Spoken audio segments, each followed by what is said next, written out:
Para muitos, a gastronomia é uma arte, mas para quem constrói um império, o segredo está em transformar essa arte em ciência. Neste episódio do Sociedade Anônima, desembarcamos na Nobres Parrilha para entender os bastidores de um negócio que não aceita o amadorismo. Descobrimos que, para crescer de verdade, cada prato precisa ser tratado com o rigor de uma mercadoria, onde o padrão e o processo impecável são as únicas regras. Mas o verdadeiro desafio de uma marca de sucesso é saber a hora exata de romper as fronteiras. Fomos a fundo na estratégia de expansão que está levando a Nobres para sua segunda unidade, e o próximo destino é Blumenau. Fique até o final para entender como a paixão pelo fogo se transforma em um modelo de negócio altamente escalável. Episódio 4, Nobres Parrilha, onde o padrão constrói a expansão. Fala galera, chegamos aqui nas Nobres Parrilha e Bar, a melhor churrascaria da cidade, e a gente vai conhecer a operação, tudo que acontece aqui dentro, então vamos lá com a gente. O restaurante ainda está fechado, pessoal, mas vocês vão acompanhar aqui conosco. Vamos mostrar um pouco de como que acontece esses bastidores de um restaurante. E claro, depois encher a pança, né? Vamos lá. E aí, ó. E aí, bom dia. Bom dia. Beleza? Ó, pedir para vocês dois se apresentarem aí, o pessoal conhecer vocês. Eu sou o William Lutemberg, sócio e chefe aqui do Nobres Parrilha. Leonardo Pofo, sócio fundador e administrador aqui do Nobres Parrilha.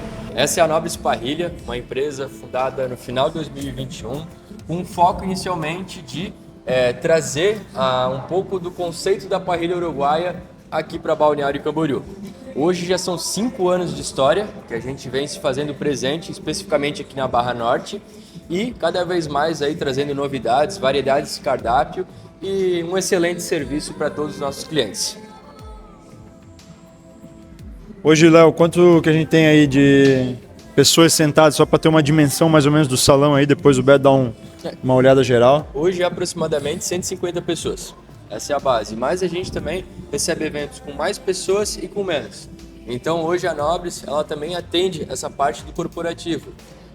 Alguns anos atrás a gente até fez um evento maior, que eram 200 e poucas pessoas, que a gente implantou mesas, casamentos, então vai muito da demanda. Espaço a gente tem, mas uma coisa que a gente gosta de fazer é sempre trabalhar esse espaçamento de mesa aqui para sempre trazer uma privacidade e garantir, né, a boa experiência para os nossos clientes. Então, hoje você pode vir aqui, fazer uma reunião, tomar um vinho, falar de negócios, que é o que muito acontece, sem que essa mesa aqui esteja sabendo do que está acontecendo na tua. William, quantos colaboradores tem agora trabalhando? Hoje nós estamos em 16 e 17 comigo, o Leonardo faz a parte administrativa, 18 daí. Vamos conhecer um pouquinho do restaurante? Bora. Então, a nossa arquitetura foi pensada toda em madeira, algumas luzes um pouco mais quente, né? Então a gente tem no nosso bar, a gente trabalha com uma coquetelaria mais clássica, né? Com variedade de chopp, cervejas.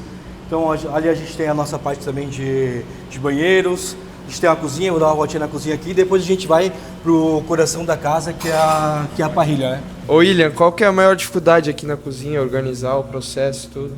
Cara, acredito que a maior dificuldade hoje da cozinha, ela tá a 15, 20 metros da parrilha, né? Que é a parte de juntar o que sai da cozinha com o que sai da parrilha para chegar tudo ao mesmo momento e com a mesma qualidade na mesa, né? Como que vocês organizam esse processo? Hoje a gente faz toda a nossa comunicação pro rádio. Ah, legal. Então a parrilha começa a fazer o preparo das carnes lá, quando ele está quase na parte do preparo, deixa lá onde está, por favor. Então a parrilha começa a fazer o preparo da carne lá, quando ele está quase na parte de entregar, ele avisa a cozinha, faz a produção, monta os pratos, solta na boqueta, junta a cozinha com a parrilha e vai para a mesa. Não faz parte da minha área, mas é legal mostrar. Tudo é processo, né? Então, as fichas técnicas, depois se quiser pegar um close aqui do que são, né, um cardápio, porque a gente está acostumado a ver o cardápio pronto na mesa, mas cada prato segue um padrão de produção, de composição e de custo. Então, é imprescindível que, para lidar também com alimentos, a gente trate os alimentos como nossas mercadorias, como nossos produtos. Então, a gente confecciona ele aqui dentro, mas sempre com um padrão. Para quê? se o William não estiver aqui, se um dos nossos chefes não estiverem aqui, as pessoas saibam do que tem que ser feito aqui dentro da cozinha, para não fazer uma receita de cada um. Aqui a gente faz a receita que o William sugere. Então, pessoal, aqui a gente tem a nossa parrilha, uma churrasqueira aí de quase 4 metros, né? Então a gente trabalha com fogo centralizado. A partir do momento que vira brasa, a gente divide aqui. Então nos dias de mais fluxo, a gente acaba usando as 2 grelhas. E aqui que tudo acontece. William, qual que é a diferença da parrilha uruguaia para outra churrasqueira? Qual que é a principal diferença? Então, entre a parrilha uruguaia e a argentina, né, o que muda? Basicamente a grelha, né? Aqui você vai ver que a gente usa, eu gosto de trabalhar com o sistema da parrilha argentina por ela ter essas cavaletas, né? Então, assim, a gordura que sai da carne, ela não pinga diretamente na brasa, então ela não levanta chama. A chama, ela enrijece um pouquinho a fibra da carne, né? E aqui, como a gordura não cai, ela não sobe tanto. Então é mais fácil para te controlar o fogo, manter o padrão um pouco melhor, né? Muda um pouquinho, né? E essas carnes aqui, William? Então, aqui Coisa bonita, né? um dos nossos fornecedores, né? A gente trabalha com algumas linhas de carnes nacionais e algumas importadas, né? Aqui a gente vai ter da Las Pedras, que hoje é um dos melhores frigoríficos do Uruguai, né? Então a gente tem assado de tiras, cara, incrível, né? Esse aqui é um corte do dianteiro, né? São 4 ossos ali no comecinho da costela. E eu gosto também dessa linha aqui, que aqui a gente vai ter uma barra de chorizo, né? Que é o contra filé. Mas esse aqui é uma linha Gratz Roots, é uma linha 100% a pasto. Ela não passa por confinamento, então ela vai ter uma gordura um pouquinho mais amarelada, né? É uma carne que ela é um pouquinho mais firme do que um gado confinado, né? Mas ela vai te entregar muito mais sabor. No final ali é completamente diferente a qualidade da carne.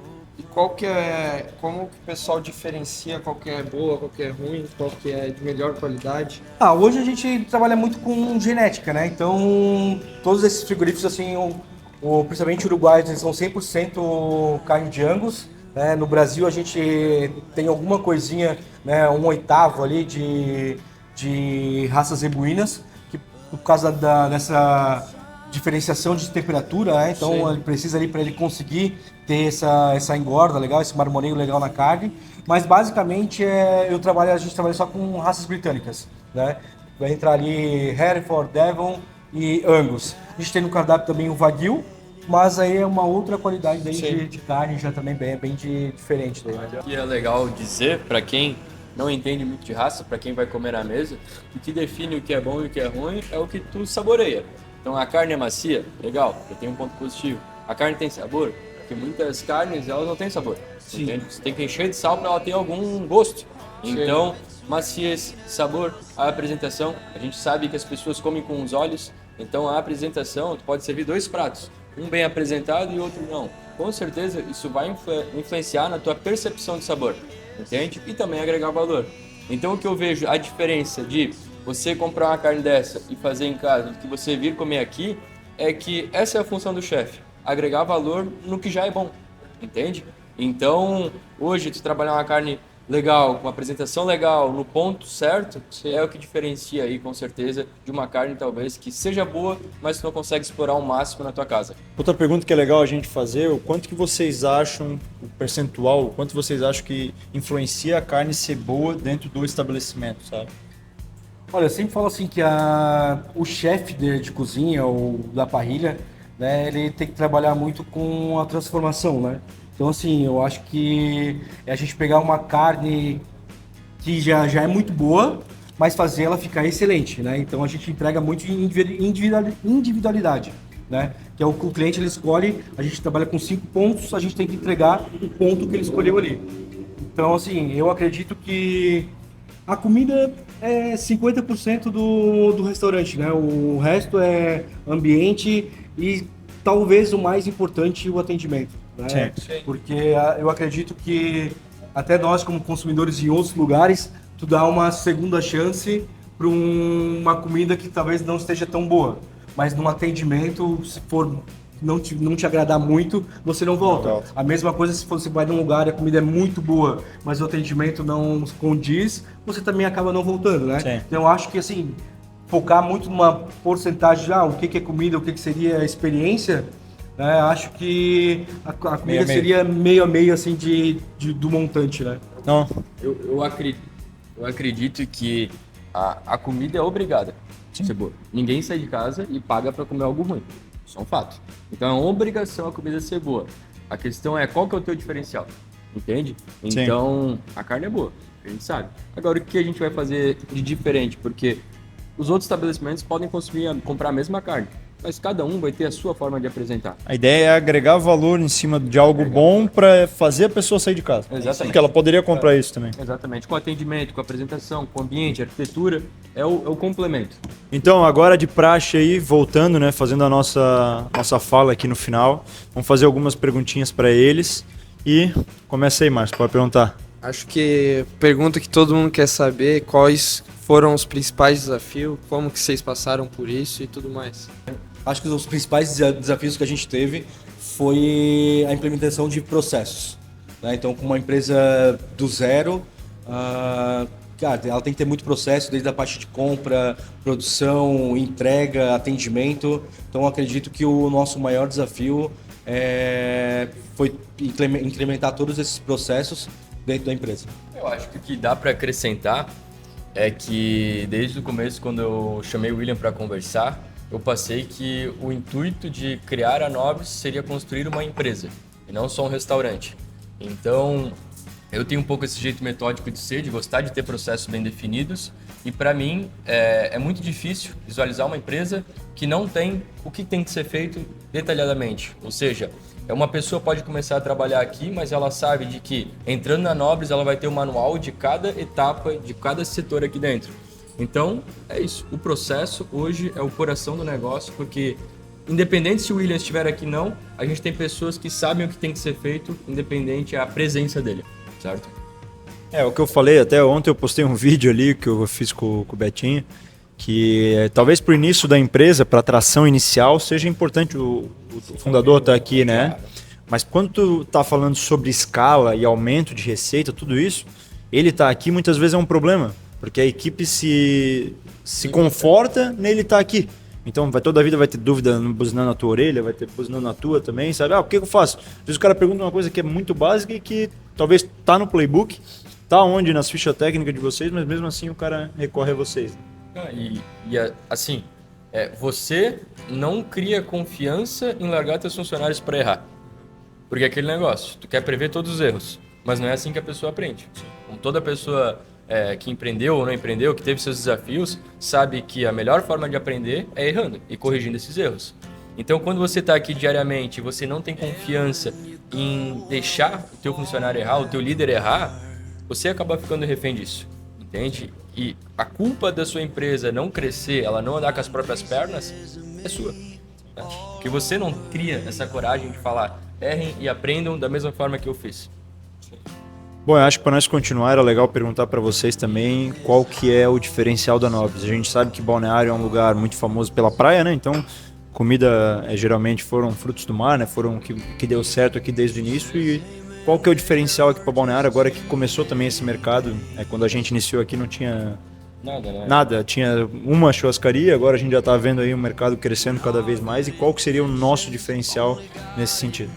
Legal, a gente começou como uma casa de carnes, mas pela inexperiência, por essa falta de noção de mercado daqui de Balneário, a gente entendeu de que essa era a nossa identidade, mas o que realmente ia ser o nosso diferencial é esse cardápio para toda a família. E hoje é o que a gente mais bate na tecla e que eu mais vejo resultado. Por quê? A ideia da Nobres hoje é construir tradição. Então, reunir uma família à mesa num domingo, num sábado, para que todas as pessoas possam se servir, sair daqui satisfeitas, cada um pedindo uma coisa. Então, o William ele quer vir aqui, ele quer comer um tomahawk, vai ter para ele. O Márcio quer comer um risoto, o Almir uma massa. Eu em empratado, a gente tem variedade para oferecer para todos, mas claro, sem perder a nossa identidade. Nesse processo de entender isso, entender o que a gente era, é um pouco desafiador porque tu tá tendo que deixar um pouco a tua essência de lado para enfrentar um mar desconhecido. Sim. certo? Então, todas as etapas a gente foi fazendo muito cauteloso. Vamos começar colocando um risoto aqui. Pô, legal, deu certo, o pessoal gostou. Entra com a massa, depois entra com o empratado. Então foi um processo delicado, porque a gente não sabia onde a gente ia estar pisando, mas que deu certo.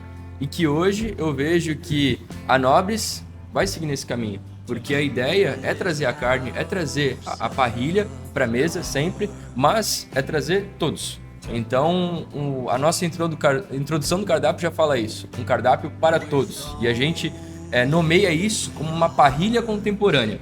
Um cardápio que a gente consegue atender com cortes tradicionais da parrilha, mas sem perder esse fino da cozinha contemporânea, sem perder essa delicadeza e criando a nossa forma de fazer as receitas daqui.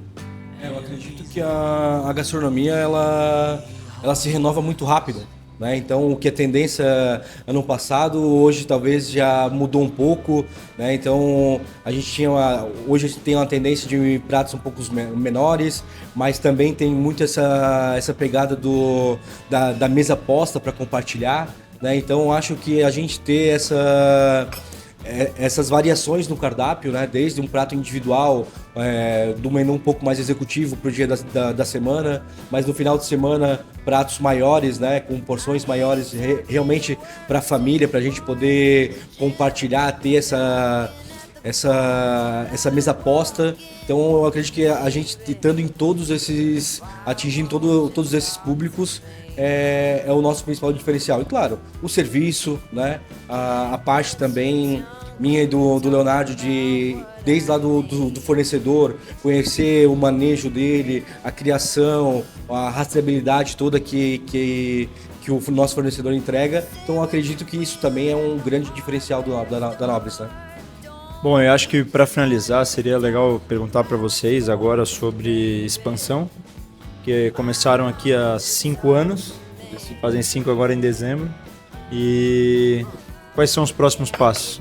Agora já dá para falar. Agora dá para falar. Bom, eu acredito que esses 5 anos ensinaram a gente do que dá certo e o que dá errado.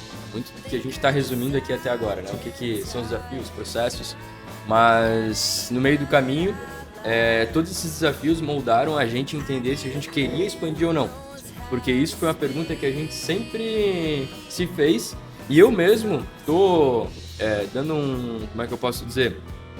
Fazendo outra resposta do que eu dava lá atrás, porque eu achava que isso aqui não era possível expandir, porque é uma operação muito complicada, exigia muita atenção, presencialmente aqui minha e do William, e hoje a gente está dando mais um passo em abrir a segunda unidade, a nossa casa, né, Blumenau, e eu vejo que isso está se tornando possível por processos, por experiência, por maturação de negócio. Sim. Então, hoje a gente poder falar que aos 5 anos de empresa a gente está dando mais um passo e a gente está levando a nossa marca que a gente construiu para a nossa terra natal, eu acho que é o maior prazer como um empresário, como um empreendedor. O fruto do seu trabalho replicando em outras cidades. E se Deus quiser, em outras e outras. E, bom, eu acho que isso é um pouco do que a gente tem para trazer e em breve todos vão ter mais novidades. Da onde será, né? Qual o ponto específico. E, enfim, vamos deixar um pouco também aí de expectativa no ar. Expectativa, Eu acho que assim, ó, para finalizar, eu acho que era legal a gente falar, porque eu comecei uma outra empresa mais ou menos no mesmo tempo. Vocês lembram? Praticamente junto, um pouquinho antes, mas eu acho que leva muito de exemplo o que a gente passou e vocês podem falar melhor. O papel aceita tudo, né? A gente achou no início que expandir seria fácil, que entrar aqui seria muito fácil. Achava que a ideia, como que ninguém teve essa ideia? Estabilizar seria muito fácil, né? A gente achava que ia ser algo muito rápido, né? E o papel aceitava isso, porque o projeto era muito ambicioso e era um projeto que encantava. Mas depois que a gente entrou o primeiro, o segundo, uns anos que foi um tapa na cara e, cara, isso serve para todo empresário, né? Tipo assim, o início, cara, tu vai comer o e eu vejo pão de algumas... a nossa visão, principalmente, né? Quando a gente entrou, eu tive experiências em outros restaurantes, mas de portes menores, né? Eu falo não de qualidade, mas sim de espaço, né? Então, quando a gente veio e montou a Nobres, Achou que uma coisa é com você entrar numa empresa e fazer parte dela, de uma empresa que ela já tem alguns seus processos estabelecidos, Sim. né? Ou estabilizada, ou já na fase de estabilizar. E quando você vai tentar... Do zero. Você traz experiência de outros lugares, você tenta juntar e colocar na tua, né?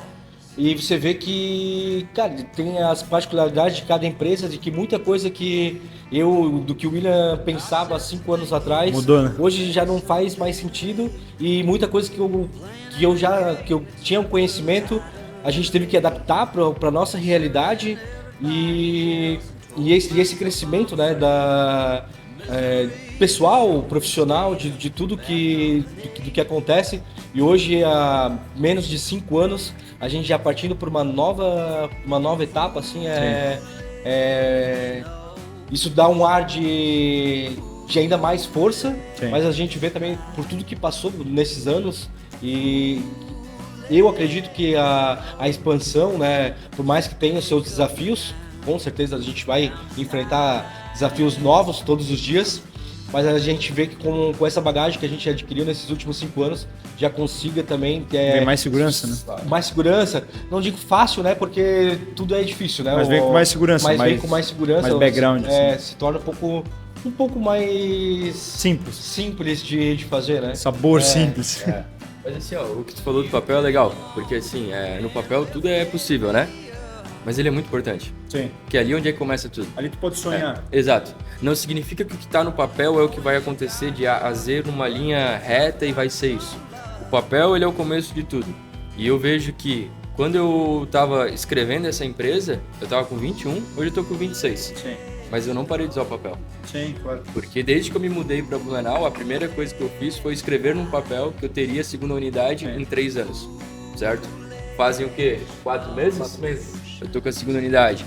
O que vai ser daqui pra frente, eu não sei. Com certeza vai ter problema, com certeza vai ter frustração, como toda empresa.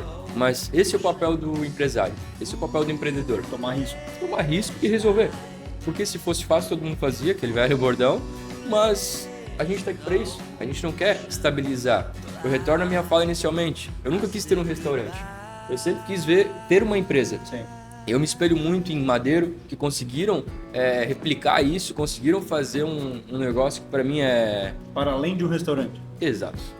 Então, assim, não se limitaram a servir uma mesa, fechar a conta e ir embora. Hoje, eles estão na produção de alimentos, sim, na indústria de alimentos. Então, o que eu desejo para Nobres é isso, ir além do restaurante. E esse próximo passo de abrir mais uma unidade, eu vejo que é mais um caminho para... que Deus quiser aí. Agora é entregar nas mãos de Deus e confiar no projeto. É isso aí. Obrigado por receber a gente. Vamos pra cima, né? Na próxima, daqui a uns 90 dias já dá pra gravar mais um, né? Dá pra gravar mais um. Agora lá dentro, né? Dá pra gravar mais um. Lá a estrutura vai ser ainda maior e acho que vai ter mais coisa ainda pra mostrar.